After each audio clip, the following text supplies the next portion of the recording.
Happy birthday to you. মা, তুমি? হ্যাঁ, আমি আর তুমি আমার গার্লফ্রেন্ডের বার্থডেতে তুমি কাফনের কাপড় দিলা? দিলাম। কেন দিলাম জানো? তোর বাবার চিকিৎসার জন্য আমি সুদের টাকা এনে আলমারিতে রাখছি, আর এই টাকা তুই চুরি কইরাই না তোর বান্ধবীর জন্মদিন পালন করস।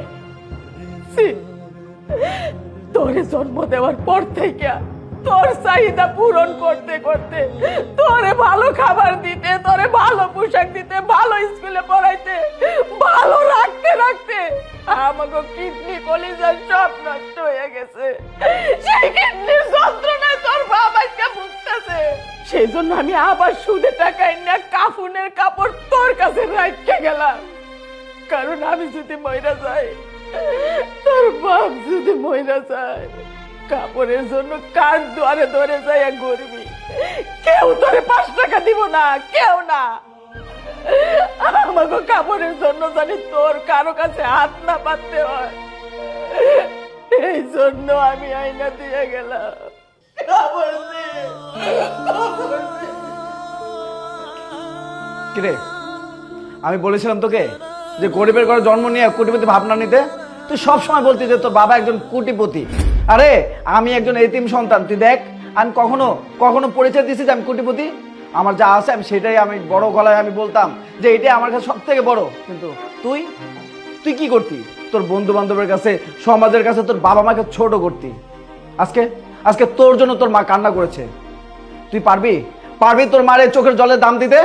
কোনোদিন পারবি না, কোনোদিন পারবি না। আর শোন, তুই যে আমার ছোটবেলার বন্ধু সেটা ভাবতে আমার ঘৃণা লাগছে, কারণ যে ছেলে বাবা মার পরিচয় দিতে জানে না সে তো ছেলে না, সে হচ্ছে অমানুষ। আর তোর মতো অমানুষ আমার বন্ধু কখন হতে পারে না।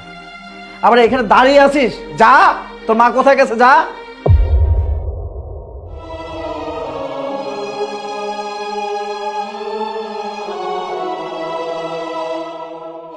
আর এই যে তোমরা দুজন, তোমাদেরকে নতুন করে বলতে হবে যে তোমরাও যাও?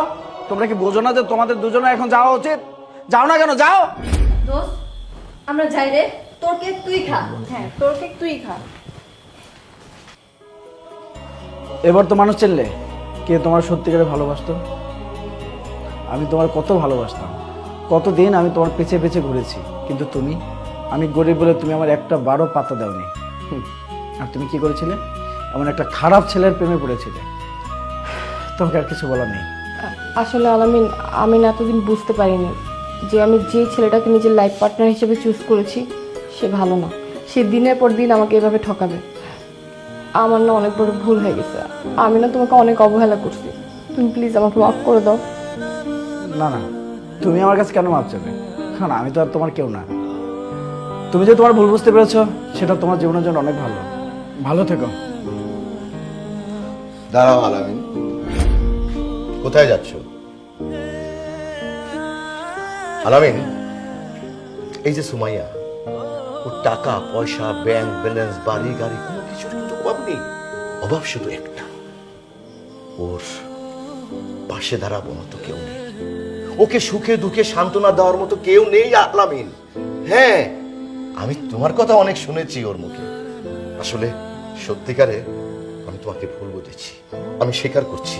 আমি তোমাকে খুব ভুল বুঝেছি, আমি তোমাকে অনেক খারাপ জেনেছি। আসলে এই সুমাইয়া আমার একমাত্র ভাগ্নি। এই ভাগ্নিটা না, ওর ছোটবেলা ওর মা বাবা হারিয়েছে, সব হারিয়েছে। ওর কোনো কিছুর তো অভাব নেই, শুধু একটা ভালো মনের মানুষের অভাব। আজ আমি যা দেখলাম, তুমি খাঁটি সোনা। হ্যাঁ, তোমার মতো সততা একজন সৎ পুরুষই আমি খুঁজছিলাম। আমি বিশ্বাস করি আমার একমাত্র এই ভাগ্নির উপযুক্ত পাত্র তুমি। ওর সকল ভুল ত্রুটি ক্ষমা করে দিয়ে তুমি ওকে গ্রহণ করো। এই তোমার হাতে তুলে দিলাম। আজ থেকে ওর সুখ দুঃখের সাথে তুমি। তোমরা ভালো থেকো, এই কামনাই আমি করি। তোমরা ভালো থেকো।